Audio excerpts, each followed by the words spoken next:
Signed in 1787, the U.S. Constitution states that no state shall make anything but gold and silver coin a tender in payment of debts. In 1791, to help pay for the Revolution, Congress established the first national bank of the United States. Within a decade, it became evident that taxes were being sent to the Crown, and the bank was not renewed.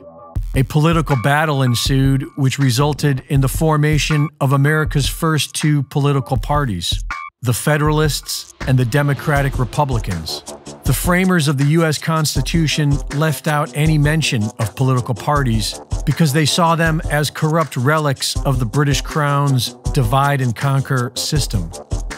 The second central bank was chartered in 1816 and shut down in 1832 by Andrew Jackson, who wrote that the bank was unauthorized by the Constitution, subversive to the rights of states, and dangerous to the liberties of the people. For nearly a century, America thrived without a central bank, until 1914, when the privately owned Federal Reserve banking system was quietly given power over America's wealth. In 1933, the U.S. government declared bankruptcy, and the Fed shifted to a debt-based economy. And after the U.S. dollar was made the world reserve currency, the entire world became dependent upon debt. A currency backed by nothing but debt and IOUs was doomed to eventually fail from the start, and that day appears to be coming soon. These big banks have funded wars and criminally profited off human suffering for decades. Credit Suisse alone has been fined over 50 times for over $10 billion for money laundering, fraud, espionage, drug trafficking, and stealing money from the people. Every person in the civilized world is now feeling the same financial pressure, being subjected by the U.S. Federal Reserve Bank. Nations of the world are buying up record amounts of gold. 3/4 of the world have joined BRICS to prepare for a new world reserve currency after the end of the U.S. dollar. Zimbabwe and Mexico are now joining BRICS. But it's important to remember that the Federal Reserve Bank is operated by BlackRock. BlackRock is operated by the Rothschild City of London banking cartel. And so even if the Fed collapses, BRICS is most likely another proxy of this old banking cartel.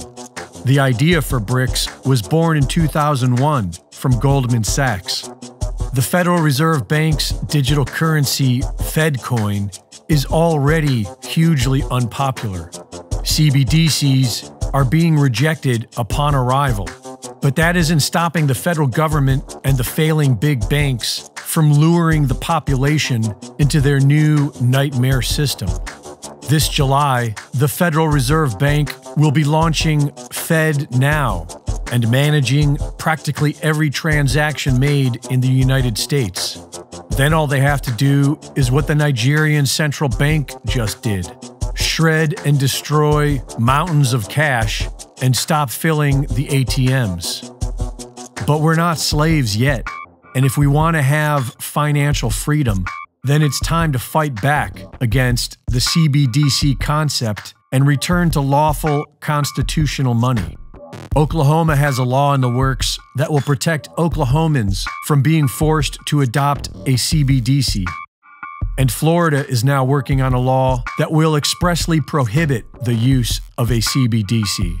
Florida's Governor Ron DeSantis is calling on other state governors to do the same and fight back against CBDC nationwide. At least a dozen states have passed laws to begin accepting gold and silver as cash, on the path to returning to a lawful constitutional money system.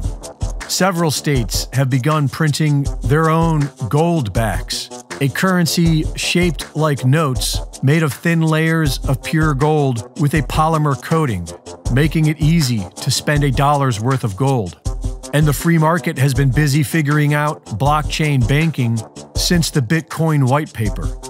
We don't need a central bank or a government to manage our money, but we have to act now and prepare. Reporting for InfoWars, this is Greg Reese.